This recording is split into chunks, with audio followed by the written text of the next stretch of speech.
आज आपण periodicity of trigonometric function trigonometric first मधील हा पॉईंट बघणार आहोत. हा परत ग्राफ, त्यानंतर पोलर कोऑर्डिनेट सिस्टम, त्यानंतर मग आपल्या 2.2 जो आहे तो एक्स्ट्रा बघणार आहोत. तर पिरियॉडिसिटी ऑफ ट्रिग्नोमेट्रिक फंक्शन, त्यामध्ये पिरियॉडिसिटीचं मिनिंग काय आहे? तर पिरियॉडिसिटी म्हणजेच एखाद्या ठराविक डिस्टन्सने जर ट्रिग्नोमेट्रिक फंक्शनची व्हॅल्यू अँगलसाठी, त्या अँगलसाठी येणारी व्हॅल्यू ही जर रिपीट होत असेल तर त्या डिस्टन्सला म्हणतात पिरियॉडिसिटी. ठीक आहे. म्हणजे फॉर एक्झाम्पल बघा, आपला साइन 0 याची व्हॅल्यू माहिती आहे आपल्याला. साइन 0 किती असतो? 0 असतो, बरोबर आहे. मग आता तेच अँगल तोच अँगल बदलूया, ट्रिग्नोमेट्रिक फंक्शन तेच ठेवूया.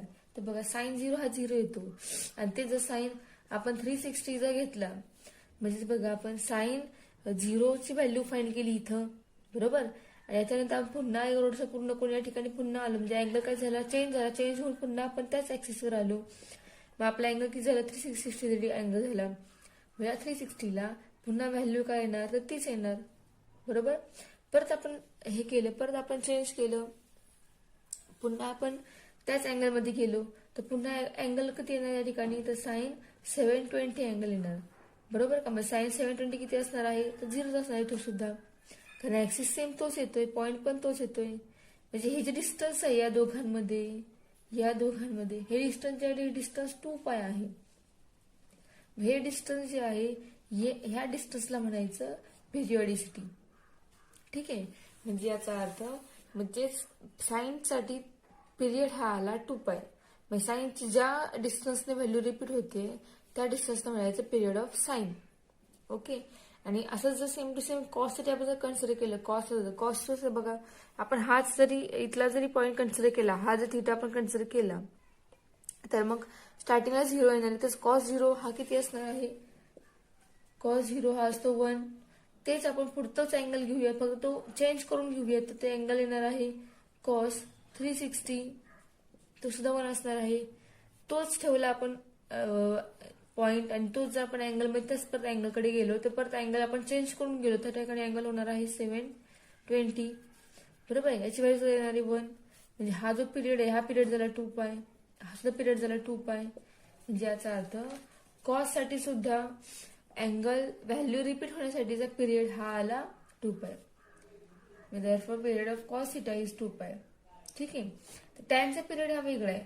प्रत्येक ट्रिग्नोमेट्रिक फंक्शन साठी ज्या डिस्टन्सने अँगल रिपीट होतोय, ज्या डिस्टन्सने व्हॅल्यू रिपीट होते त्या अँगलसाठी, ते डिस्टन्स जे आहे ते प्रत्येकासाठी वेगवेगळे आहे. ठीक आहे. मग साइनचा पिरियड हा 2π आलेला आहे, कॉसचा पिरियड 2π आलेला आहे, तर साइन कॉसचा पिरियड 2π आहे.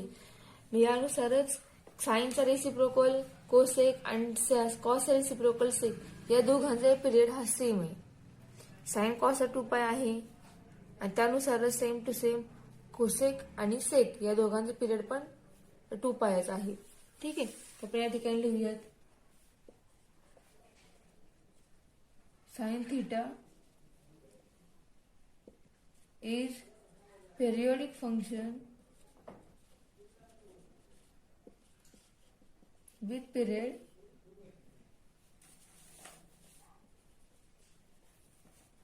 2π. Then next, the cos theta is also periodic function with period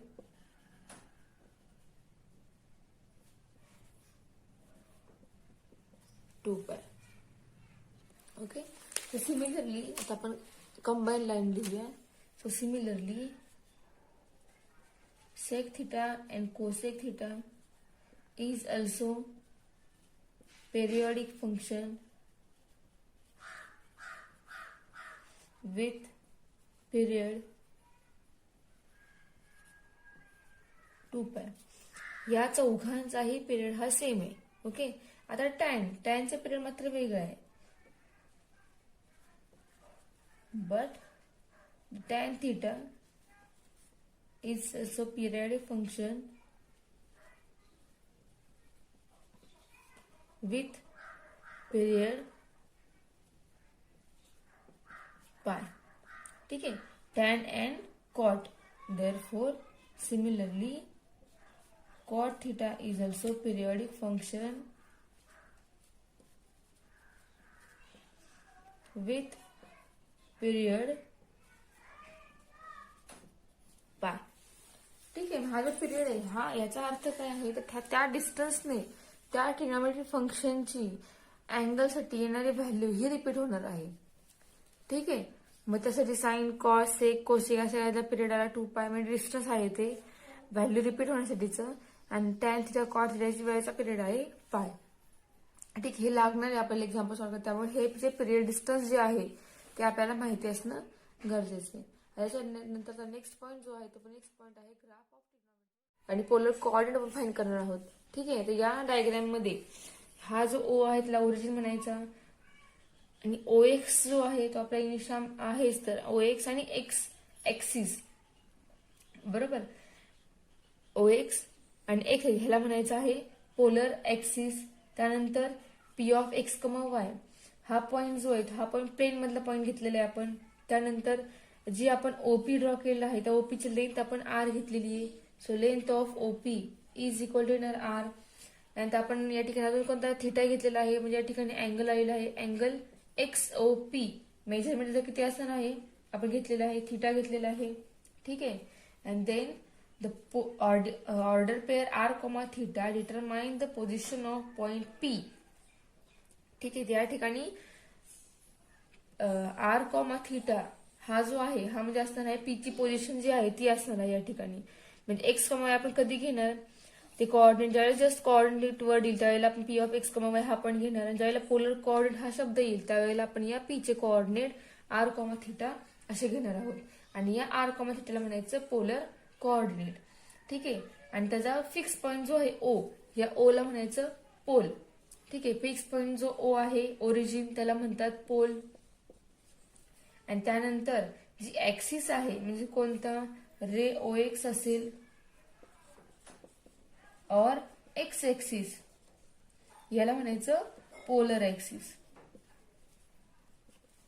त्याला म्हणायचं पोलर ऍक्सिस.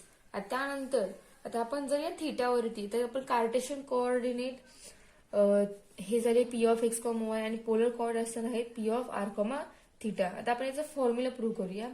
आता आपण या थिटावर साइन अप्लाय केल्यानंतर आपल्याला फॉर्म्युला काय मिळेल बघा. आपण त्या थिटावर साइन अप्लाय करूया आपल्याला काय मिळेल अपोजिट साइड आपण हायपोटेन्यूस म्हणजेच y अपॉन R मिळेल बरोबर.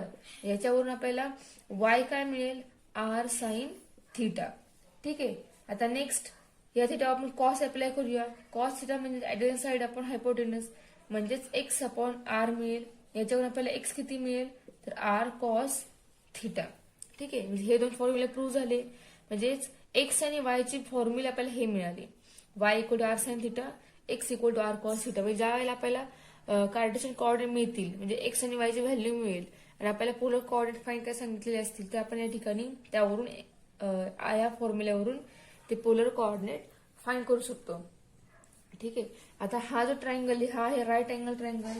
आता या राईट अँगल ट्रायंगल वरती आपण जर पायथागोरस थेरम अप्लाय केला आपल्याला काय मिळेल तर बघा R² equal to x² plus y² हा फॉर्म्युला मिळेल बाय पायथागोरस थेरम. आणि तोच R इक्वल टू आपल्याला काय मिळेल square route x² plus y² मिळेल. ठीक आहे. आणि याच्यावर आपल्याला हे मिळेल आणि या साइन आणि कॉस आपल्याला टॅन थिटा काय मिळेल तर tan theta is equal to y upon x.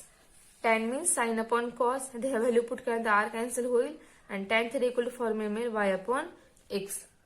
ठीक आहे. आता हे x आणि y जे फॉर्म्युला मिळेल आपल्याला R sine theta R cos theta याला म्हणायचं पोलर कोऑर्डिनेट.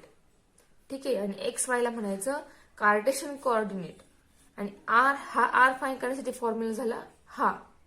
आणि थिटा आपल्याला त्या ठिकाणी ऑलरेडी दिला असणार आहे. थिटा दिलेला असताना साइन आणि कॉस थिटावरून आपल्याला फाइंड मिळेल आपल्याला काय येतो. मग त्यानुसार आपल्याला हे पोलर कोऑर्डिनेट मिळतील. ठीक आहे. आणि पोलर कोऑर्डिनेट दिले असतील तर इथे ते पुट केल्यानंतर आपल्याला साइन एक्स आणि वाय ची व्हॅल्यू मिळू शकते. त्याचे कार्टेशियन कोऑर्डिनेट. ठीक आहे. मग आता हा पॉईंट आपला एक्सप्लेन झालेला आहे. फॉर्म्युले प्रूव्ह केलेत आपण. आता आपला एक्सरसाइज 2.2 जो आहे तो आपण सुरू करूयात. 2.2 मधील क्वेश्चन नंबर फर्स्ट आहे if 2 sin a equal to 1 equal to √2 cos b and π/2 less than a less than pi, 3π/2 is less than b is less than 2π and then find the value of tan a plus tan b upon cos a minus cos b. आता पहिला value find करायची या टर्मची, बरोबर. आता त्या term मध्ये काय काय आहे ते स्टार्टिंगला बघायचं. त्या टर्म मध्ये टॅन आहे, टॅन ए, आणि बी साठी सुद्धा टॅन बी आहे, आणि त्याला divide cos A minus cos बी आहे. म्हणजे आपल्याला tan A, tan B, cos A, cos बी या चारही टर्मची व्हॅल्यू फाइंड करावी लागेल. आणि ती व्हॅल्यू फाइंड झाली की आपण डायरेक्ट या टर्मची व्हॅल्यू फाइंड करू शकतो, बरोबर. इथे सगळे ट्रिगोनोमेट्रिक फंक्शन फाइंड करायचे नाहीत, आपल्याला याची व्हॅल्यू फाइंड करायची. मग या टर्म मध्ये कोणते कोणते ट्रिगोनोमेट्रिक फंक्शन आहेत, फक्त तेवढेच ट्रिगोनोमेट्रिक फंक्शन फाइंड करायचे आणि ते या ठिकाणी पुट करायचे, त्याची व्हॅल्यू फाइंड करायची. ठीक आहे. आता या ठिकाणी साइन ए दिलाय आणि कॉस बी दिलाय, बरोबर. आणि ए आणि बी हा कुठे व्हॅरी होते सांगितलेलं आहे. ए अँगल कुठे आहे तर π/2 पेक्षा मोठा पण पायपेक्षा लहान आहे, म्हणजेच आपला ए जो आहे तो ए आला सेकंड क्वार्टर मध्ये. ठीक आहे. आणि बी जो आहे तो बी अँगल 3π/2 पेक्षा मोठा आहे आणि 2π पेक्षा लहान आहे, बरं. म्हणजे हा आला फोर्थ क्वार्टर मध्ये. ठीक आहे. मग त्यानुसार आपल्याला त्या ठिकाणी ज्या ट्रिगोनोमेट्रिक फंक्शन साइन्स कळतील, पॉझिटिव्ह आहेत का निगेटिव्ह आहेत ते. ठीक आहे. तर बघा क्वेश्चन 4 म्हणजे ह्या व्हॅल्यूज फाइंड करूया आपण. तर बघा गिव्हन काय दिले आपल्याला, 2 sin a इक्वल टू 1 दिलाय and √2 cos b is equal to 1 दिलाय, बरोबर. हे सेपरेट केलं आपण. याच्यावरून आपल्याला साइन ए काय मिळतोय तर 1/2 मिळतोय आणि कॉस बी काय मिळतोय 1/√2 मिळतोय. ठीक आहे. ह्या दोन व्हॅल्यू आपल्याला दिलेल्या आहेत. तर साइन ए दिलाय तर साइन ए आपल्याला कॉस ए लागणार आहे, म्हणजे आपल्याला कॉस ए फाइंड करावं लागेल. कॉस बी दिलाय, कॉस बी वर आपल्याला टॅन बी फाइंड करायचं आहे, पण टॅन बी साठी आपल्याला साइन सुद्धा लागणार आहे. म्हणजे स्टार्टिंगला आपल्याला या बी साठी साइन बी फाइंड करावं लागेल, त्यानंतर आपण टॅन बी फाइंड करणार. ठीक आहे. स्टार्टिंगला आपण अँगल ए साठी साइन, कॉस आणि टॅन फाइंड करूयात, त्यानंतर आपण अँगल बी साठी साइन, कॉस, टॅन फाइंड करूयात. ठीक आहे. तर बघा साइन ऑलरेडी दिलेला आहे 1/2 आहे. सो आता आपण कॉस ए फाइंड करूया. So now we know that sin square a plus cos square a is equal to 1. ही आपली फर्स्ट आयडेंटिटी. ठीक आहे. आता या ठिकाणी साइन ए हा गिव्हन आहे, तो असणार आहे 1/2 स्क्वेअर, ह्या ब्रॅकेट स्क्वेअर होईल, plus cos square A equal to 1. 1/2 bracket square 1/4 येईल, cos square A equal to 1. So cos square A येणार 1 - 1/4. तर 1 - 1/4 याचा आन्सर येईल आपल्याला मिळेल 3/4 कॉस स्क्वेअर ए. तर कॉस स्क्वेअर ए हा 3/4 मिळालाय. ठीक आहे. पण आपल्याला हवाय कोण, कॉस ए. मग कॉस ए काय मिळेल, प्लस मायनस 3चं स्क्वेअर रूट निघत नाही, सो √3 हा रूट मध्ये राहील आणि अपॉन 2 होईल. ठीक आहे. म्हणजे कॉस आला प्लस मायनस √3/2. आता यातलं साइन पॉझिटिव्ह बरोबर आहे का निगेटिव्ह हे आपल्याला फाइंड करायचंय. ठीक आहे. तर आपला अँगल कुठे आहे, π/2 टू π याच्यामध्ये आहे ए आपला. ठीक आहे. So but π/2 is less than A is less than π. Therefore a lies in second quadrant. Okay. Therefore in second quadrant cos a is negative. बरोबर. सेकंड क्वार्टर मध्ये कॉस हा निगेटिव्ह असतो, मग कॉस ए आपला निगेटिव्ह झाला, म्हणजे या ठिकाणी आपल्याला कॉस ए ची व्हॅल्यू करेक्ट मिळाली negative. Cos A is equal to minus √3/2 ही झाली ऍक्युरेट व्हॅल्यू. आता कॉस ए मिळाला. आता आपण या कॉस ए वरून आणि साइन ए वरून टॅन ए फाइंड करूयात. So tan A is equal to sine A upon cos A. And value of sin A is 1/2. Value of cos A is minus √3/2. 2 get cancel. So value of tan A is minus 1/√3. म्हणजे tan A झाला minus 1/√3. ठीक आहे. तर A angle साठी sign, cos आणि tan find झाली. आता आपण B साठी फाइंड करूया. So also cos B is equal to 1/√2. Okay. So therefore we know that sin square b plus cos square b equal to 1. Hence sin square b plus cos square means 1/√2 म्हणजे 1/√2 bracket square होईल equal to 1. and sin square b plus 1 upon root 2 bracket square is 1 upon 2 is equal to 1. म्हणजे sin square b काय मिळेल आपल्याला 1 minus 1 upon 2. म्हणजे त्याच्यामुळे sin b काय मिळेल 1 minus 1 upon 2 म्हणजे या ठिकाणी आन्सर येईल 1 upon 2. So sin square b is equal to plus minus 1 sorry sin b झाला स्क्वेअर रूट घेतलेला आपल्याला मिळेल 1 upon रूट 2 प्लस मायनस. ठीक आहे. आता प्लस आणि मायनस पैकी कोणतं साइन करायचं ते पण साइन फाइंड करूया. तर बघा बट आपला अँगल कुठे आहे बी 3π/2 टू 2π याच्यामध्ये आहे. ठीक आहे. सो बी लाईज इन हा तर क्वाड्रंट कोणता आला या ठिकाणी फोर्थ आला. So B lies in fourth quadrant. ठीक आहे. म्हणजे बी फोर्थ मध्ये असणार आहे आपला आणि फोर्थ क्वाड्रंट मध्ये साइन बी कसा असतो sine B is negative in fourth quadrant. Okay. So therefore value of sine B is also negative -1/2. तर बघा आता व्हॅल्यू काय मिळेल त्याची sine B is equal to -1/√2 ही झाली साइन बी ची व्हॅल्यू. ठीक आहे. साइन बी मिळाला तर आपण टॅन बी फाइंड करूयात. Tan B is equal to sine B upon cos B. Sine B is -1/√2 and cos b is 1/√2. √2 get cancelled. Therefore value of tan b is -1. ठीक आहे. आता value आपल्याला सगळ्या मिळाली आहे. तर आपण डायरेक्ट याची व्हॅल्यू फाइंड करूया. आपल्याला ते विचारले त्या टर्मची. आता जो ती टर्म स्टार्टिंगला त्यामध्ये व्हॅल्यूज पुट करूयात. तर बघा therefore tan a plus tan b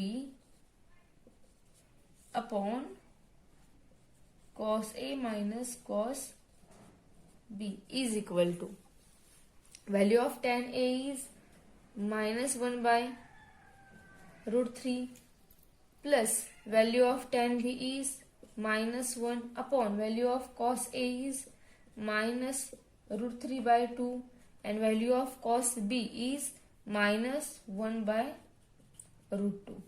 ठीक आहे. व्हॅल्यूज पुट केल्या. आता आन्सर फाइंड करूयात. तर बघा -1/√3 प्लस इंटू मायनस -1 येईल अपॉन -√3/2 -1/√2. या ठिकाणी बेस सेम करता येईल. तर बेस सेम नंतर करूया नेक्स्ट स्टेप मध्ये. इथं -√3/2 -1/√2 एवढंच लिहूयात. आता नेक्स्ट स्टेप मध्ये बेस सेम करूयात. बेस सेम काय होईल -1 -√3 अपॉन √3. ठीक आहे. आणि छेदाचा बेस कसा होईल तर बघा इथे 2 आहे बरोबर आणि इथे काय आहे √2 आहे. ठीक आहे. आता 2 मीन्स काय आहे तर √2 चं double multiplication. Direct base same करूयात. तर -√3 इंटू √2 -2 अपॉन 2 इंटू √2. ठीक आहे. बेस सेम केला. त्यानंतर आपण इथल्या टर्म कॅन्सल करूयात. ओके. सो बघा आता इथे -1 -√3 अपॉन 3 इंटू रेसिप्रोकल लिहूयात. रेसिप्रोकल काय येईल 2√2 अपॉन -√3 इंटू √2 -2. ठीक आहे. आता बघा या ठिकाणी -1 -√3 upon 3 into 2√2 as it is upon. आता इथे बघा इथे √2 आहे बघा -√3 इंटू √2 आहे बरोबर. -2 म्हणजेच काय मल्टिप्लिकेशन ऑफ 2√2 इंटू √2 म्हणजे 2 असतो. मग या 2 ऐवजी आपण √2 इंटू √2 हे टर्म लिहू शकतो. त्याच्यानंतर या टर्म मधून √2 कॉमन निघेल म्हणजे काय मिळेल बघा -1 -√3 upon 3 into 2√2 upon -√2 into bracket √3 minus plus होईल आणि या ठिकाणी √2 शिल्लक राहील. ठीक आहे. आता इथे बघा इथून मायनस आणि कॉमन निघेल minus into bracket 1 + √3 upon 3 into root two cancel होईल, म्हणजे या ठिकाणी आपल्याला शिल्लक राहणार आहे 2 मायनस 2 अपॉन हे मायनस आपण न्यूमरेटर देऊयात √3 प्लस √2. ठीक आहे.